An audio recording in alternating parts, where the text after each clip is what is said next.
North ഗോവയിൽ നിങ്ങൾ എത്തിയിട്ടുണ്ടെങ്കിൽ first day നിങ്ങൾ കാണാൻ പോകേണ്ട ബീച്ചുകൾ ഏതാണെന്നുള്ളതും അതുപോലെ തന്നെ നൈറ്റ് ലൈഫ് കാണാൻ വേണ്ടിയിട്ട് ഏത് ബീച്ചിലാണ് പോകേണ്ടത് എന്നൊക്കെയാണ് നമ്മൾ ഈ വീഡിയോയിൽ ഉൾക്കൊള്ളിച്ചിട്ടുള്ളത്. ഫബീറാണ്, വെൽക്കം ബാക്ക് ട്രാവൽസ് ഫബീർ. ഗോവയിൽ വന്നിട്ടുള്ള ഫസ്റ്റ് ഭക്ഷണം കഴിക്കാൻ പോകണം. ബിരിയാണി നമ്മൾ ഓർഡർ ചെയ്തിട്ടോ. ബിരിയാണി ഓക്കെയാണോ? എനിക്ക് കഴിഞ്ഞ പ്രാവശ്യം വന്നിട്ട് മഞ്ഞപ്പൊടിയൊക്കെ കൂടിപ്പോയിട്ടുള്ള ടേസ്റ്റ് ഉണ്ടായിരുന്നു. വലിയ കുഴപ്പമില്ല, കഴിക്കാൻ പറ്റുന്നത്. അങ്ങനെ നമ്മൾ ഗോവയിലെ ഫസ്റ്റ് ഡേ ട്രിപ്പ് സ്റ്റാർട്ട് ചെയ്യാൻ പോവാണ് കേട്ടോ. ആക്ച്വലി നമ്മൾ കുറച്ച് ലേറ്റ് ആയിട്ടാണ് എത്തിയതെങ്കിൽ പോലും, കാരണം നമ്മൾ ബസ്സിലൊക്കെ കയറിയിട്ടാണ് മഡ്ഗാവിൽ നിന്ന് വന്നത്. അതുകൊണ്ട് തന്നെ അത്യാവശ്യം നല്ല രീതിയിൽ ടൈം എടുത്തിട്ടാണ് നമ്മളിവിടെ എത്തിയത്. അതുമാത്രമല്ല, ഭക്ഷണമൊക്കെ കഴിച്ചതിന് ശേഷം കുറച്ച് നേരം പോയിട്ട് കിടന്നുറങ്ങുകയൊക്കെ ചെയ്ത് എന്നിട്ടാണ് നമ്മളൊരു വൈകുന്നേരം ഒരു 4 മണിയോട് കൂടിയിട്ടാണ് നമ്മൾ പുറത്തേക്ക് ഇറങ്ങുക കേട്ടോ. ആക്ച്വലി നമ്മളൊരു രാവിലെ 9 മണിക്കൊക്കെ എത്തുകയാണെങ്കിൽ ഒരുപാട് സ്ഥലങ്ങൾക്ക് നമുക്ക് പോകാനുണ്ട്. നമ്മൾ ഒരു ചെറിയൊരു പൊട്ടത്തരം, അതായത് നമ്മൾ Madgaon railway station train ticket എടുത്തു എന്നുള്ളത് ആദ്യം ചെയ്തൊരു മണ്ടത്തരായിപ്പോയി.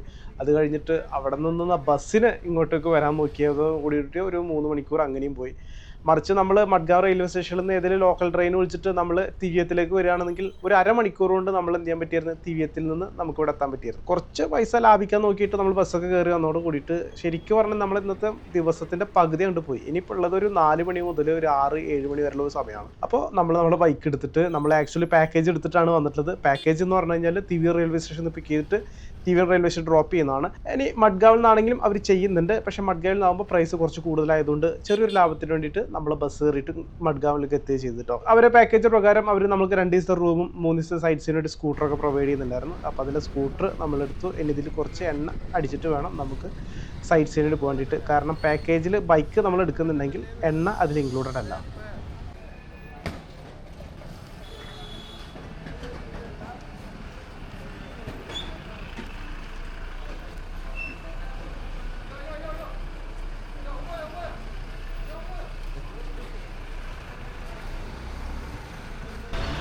എന്താ അഹങ്കാരം വെച്ചിട്ട് പെട്രോൾ പമ്പുള്ളവരൊക്കെ കാണുമ്പോഴേ വിചാരിക്കുന്നു എന്തോ ഭയങ്കര രസമുണ്ട്. വണ്ടി അവിടെ വെച്ചാൽ ഇവിടെ വെക്ക്, ഇവിടെ വെച്ച് അവിടെ ഓടുന്ന വെച്ചപ്പോൾ പറഞ്ഞു ഇവിടെ ഓടുന്ന വെക്ക്. അഹങ്കാരത്തിൻ്റെ ആൾക്കാരാണ് ഫുള്ള്. നമുക്കൊരു 100 രൂപയൊക്കെ എണ്ണ അടിച്ചു കഴിഞ്ഞാൽ, അല്ലെങ്കിൽ ഒരു 100-200 രൂപയൊക്കെ എണ്ണ അടിച്ചു കഴിഞ്ഞാൽ ഒരു ദിവസം നമുക്ക് അത്യാവശ്യം നല്ല രീതിയിൽ കറങ്ങാം. ഇന്നിപ്പം നമ്മൾ കുറച്ച് ടൈം ഉള്ളതുകൊണ്ട് നമ്മൾ 100 മാത്രമേ അടിച്ചിട്ടുള്ളൂ. നമ്മൾ ആദ്യം പോകുന്നത് കല്ലങ്കോട്ട് ബീച്ചാണ് കേട്ടോ. അതായത് നമ്മുടെ റൂമിൻ്റെ അവിടെ നിന്ന് 2 കിലോമീറ്റർ ദൂരത്താണ് കല്ലങ്കോട്ട് ബീച്ച് ഉള്ളത്. അപ്പോൾ നമ്മൾ ആദ്യം പോകുന്നത് കല്ലങ്കോട്ട് ബീച്ച് കാണാൻ വേണ്ടിയിട്ടാണ്. അവിടെ ഒരു ബൊമ്മക്കണോക്ക്, അവിടെ ഒരു ബൊമ്മക്കണോക്ക്.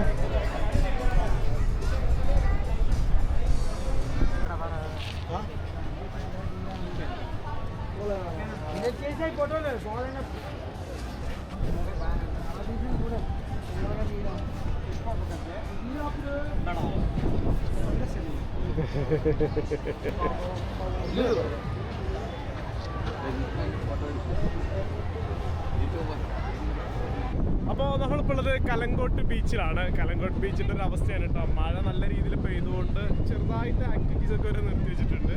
നല്ല അത്യാവശ്യം ആൾക്കാരാണ്. നമ്മൾ മുന്നേ വന്നതുപോലെ ഒന്നല്ല.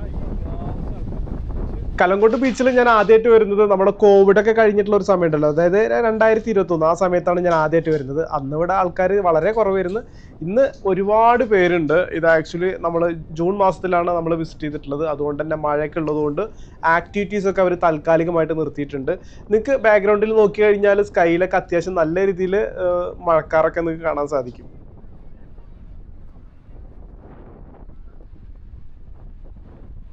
ഗോവയിലെ ഏറ്റവും പ്രശസ്തമായ ബീച്ചുകളിൽ ഒന്നായ ക്യൂൻ ഓഫ് ഗോവ ബീച്ചസ് എന്ന പേരിൽ അറിയപ്പെടുന്ന കല്ലങ്കോട്ട് ബീച്ചിലാണ് നമ്മളിപ്പോൾ നിൽക്കുന്നത്. ഇവിടെ വന്നു കഴിഞ്ഞാൽ നിങ്ങൾ മസ്റ്റായി ചെയ്യേണ്ട ചില ആക്ടിവിറ്റീസും അതുപോലെ തന്നെ ഈ കല്ലങ്കോട്ട് ബീച്ചിൻ്റെ ചെറിയൊരു ഹിസ്റ്ററിയും ഞാൻ നിങ്ങൾക്ക് പറഞ്ഞുതരാം.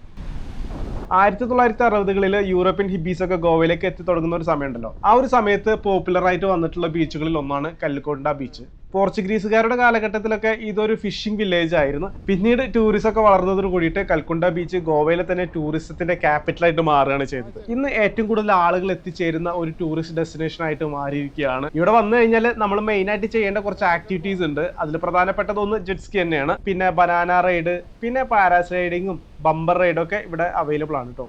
നിങ്ങൾക്കൊരു ഗോൾഡൻ സൺസെറ്റ് ഒക്കെ നല്ല വൃത്തിക്ക് ആസ്വദിക്കുന്നുണ്ടെന്നുണ്ടെങ്കിൽ അതിന് പറ്റിയ ബെസ്റ്റ് ഓപ്ഷൻ തന്നെയാണ് കല്ലങ്കോട്ട് ബീച്ച്.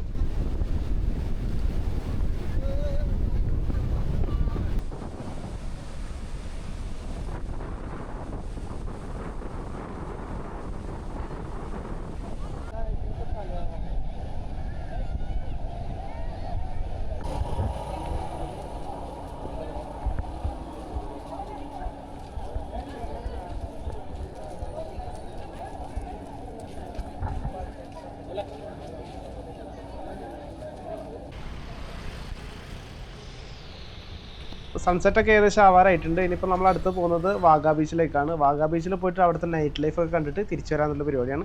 തൊട്ടടുത്ത് തന്നെയാണ്, ഇവിടുന്ന് ഒരു 3 കിലോമീറ്റർ മാത്രം ദൂരമുള്ളൂ.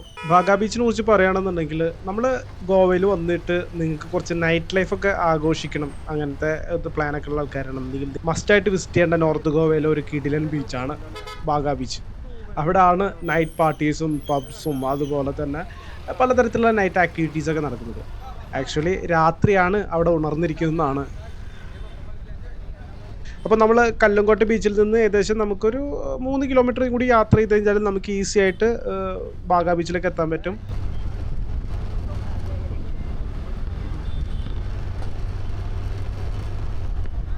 കല്ലങ്കോട്ട് ബീച്ചും വാഗാ ബീച്ചും ഉള്ളത് നോർത്ത് ഗോവയിലാണ്. അപ്പോൾ നമ്മളിപ്പോൾ പോയോണ്ടിരിക്കുന്ന 2 സൈഡിൽ നിങ്ങൾക്ക് ഒരുപാട് സ്പായും അതുപോലെ തന്നെ പബ്സൊക്കെ നിങ്ങൾക്ക് കാണാൻ പറ്റും. പബ്ബിലൊക്കെ നിങ്ങൾ കയറുമ്പോൾ ശ്രദ്ധിക്കുക, അത്യാവശ്യം നല്ല എമൗണ്ട് അവർ ചാർജ് ചെയ്യുന്നുണ്ട്. കുറേ സ്കാമും കാര്യങ്ങളൊക്കെ ഇവിടെ നടക്കുന്നുണ്ട്. അപ്പോൾ പോകുന്നതിന് മുമ്പ് അതൊക്കെ ഒന്ന് ആലോചിച്ചിട്ട് മാത്രം നിങ്ങൾ പബ്ബ് മുതലായ സ്ഥലങ്ങളൊക്കെ നിങ്ങൾ പോവാം.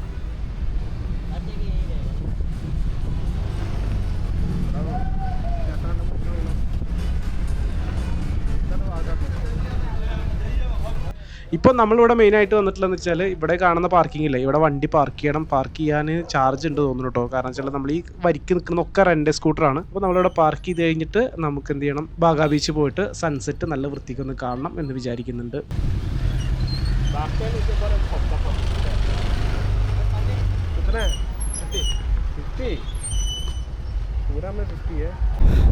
അങ്ങനെ നമ്മളിപ്പോൾ ഉള്ളത് വാഗാ ബീച്ചിലാണ്. നമ്മൾ കല്ലങ്കോട്ട് ബീച്ച് ഉണ്ടല്ലോ, അവിടെയാണ് കല്ലങ്കോട്ട് ബീച്ച്. അവിടെ ലൈറ്റ് ദൂരങ്ങൾ നോക്കിയാൽ കാണുന്നത് അതാണ് കല്ലങ്കോട്ട് ബീച്ച്. അവിടെ നിന്നൊരു 2 കിലോമീറ്റർ വന്നു കഴിഞ്ഞാൽ നമുക്ക് വാഗാ ബീച്ച് എത്തും. വാഗാ ബീച്ചാണ് നൈറ്റ് ലൈഫിനൊക്കെ പറ്റിയ ഒരു നൈറ്റ് ലൈഫിൻ്റെ ഒരു എപ്പിസോഡ് നമ്മൾ സെപ്പറേറ്റ് ചെയ്യുന്നുണ്ട്. ആ വീഡിയോ നിങ്ങൾ കണ്ടാൽ മതി. ഇപ്പോൾ നമ്മൾ വാഗാ ബീച്ചിലെ സൺസെറ്റ് ടൈമിലാണ് എത്തിയിട്ടുള്ളത്. സൂര്യൻ അങ്ങനെ ഏകദേശം താവാറായിട്ടുണ്ട്. പിന്നെ ഇവിടെ നൈറ്റ് ലൈഫിനായിട്ടുള്ള ഒരു മാർക്കറ്റ്, ഐ മീൻ ഷോപ്പുകളൊക്കെ ലൈറ്റുകളൊക്കെ അണിയിച്ചിട്ട് അതിൻ്റെതായ ഒരു ഭംഗി ഇങ്ങനെ നിലനിർത്തിക്കൊണ്ടിരിക്കുന്നുണ്ട്.